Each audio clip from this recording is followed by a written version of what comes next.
नमस्कार, ये आकाशवाणी शिमला है। अब आप राजकुमारी चंदेल से कोविड-19 पर विशेष समाचार सुनिए। देश में कोविड-19 से स्वस्थ होने की दर बढ़कर 97.19% हो गई है। कोरोना संक्रमण से अब तक 1,05,10,796 लोग स्वस्थ हो चुके हैं। मौजूदा समय में देश में कोरोना के सक्रिय मरीजों की संख्या 1,48,590 रह गई है। देश में कोरोना संक्रमितों की कुल संख्या 1,08,14,304 तक पहुंच गई है। संक्रमण से अब तक देश भर में 1,54,918 लोगों की मौत हो चुकी है। बीते 24 घंटों के दौरान देश में जहां 11,713 नए मामलों की पुष्टि हुई है, वहीं 14,488 लोग कोरोना संक्रमण से स्वस्थ भी हुए हैं। भारतीय आयुर्विज्ञान संस्थान ICMR के अनुसार देश भर में अब तक 20,06,72,589 लोगों की कोरोना जांच की जा चुकी है। पिछले 24 घंटों के दौरान 7,40,794 कोविड नमूनों की जांच की गई। देश भर में अब तक 54,16,849 लाभार्थियों को कोरोना वैक्सीन के टीके लगाए जा चुके हैं। पिछले कल 4,57,404 स्वास्थ्य कर्मियों को कोरोना के टीके लगाए गए। प्रदेश में कोरोना संक्रमितों की संख्या 57,764 तक पहुंच गई है। पिछले 24 घंटों के दौरान प्रदेश में 71 नए मामले सामने आए हैं, जबकि 48 लोग स्वस्थ हुए हैं। स्वास्थ्य विभाग द्वारा जारी बुलेटिन के अनुसार अब तक 56,316 लोग संक्रमण से पूरी तरह ठीक हो चुके हैं। वर्तमान में सक्रिय मामलों की संख्या 462 है। राज्य में कोरोना से अब तक 970 लोगों की मृत्यु हुई है। स्वास्थ्य मंत्री हर्षवर्धन ने कहा है कि 22 देशों ने भारत से कोविड-19 टीकों की आपूर्ति करने का अनुरोध किया है। उन्होंने लोकसभा में बताया कि भारत पहले ही 15 देशों को कोरोना वैक्सीन भेज चुका है। डॉक्टर हर्षवर्धन ने कहा कि ये वैक्सीन अनुदान सहायता और अनुबंध खुराक के रूप में भेजी जा रही है।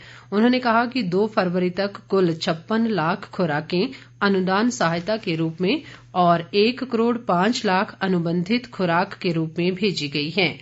इस बीच भारत 21 दिनों में सबसे तेज 50 लाख कोविड-19 टीके लगाने वाला पहला देश बन गया है, जबकि इस काम में अमेरिका को 24 दिन और ब्रिटेन को 43 दिन लगे थे। इजराइल को 50 लाख टीके लगाने में 45 दिन लगे।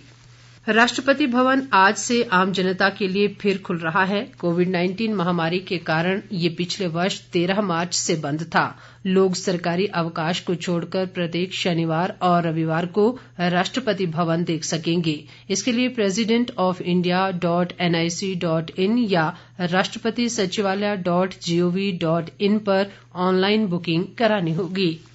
केंद्र ने उच्चतम न्यायालय को बताया है कि वे सिविल सेवा परीक्षा के ऐसे अभ्यर्थियों को एक और अवसर देने के लिए सहमत है जो पिछले वर्ष कोविड महामारी के दौरान परीक्षा में शामिल हुए थे और उनके सभी अवसर खत्म हो चुके हैं। हालांकि आयु सीमा पार कर चुके अभ्यर्थियों को परीक्षा में बैठने के लिए दूसरा अवसर नहीं मिलेगा।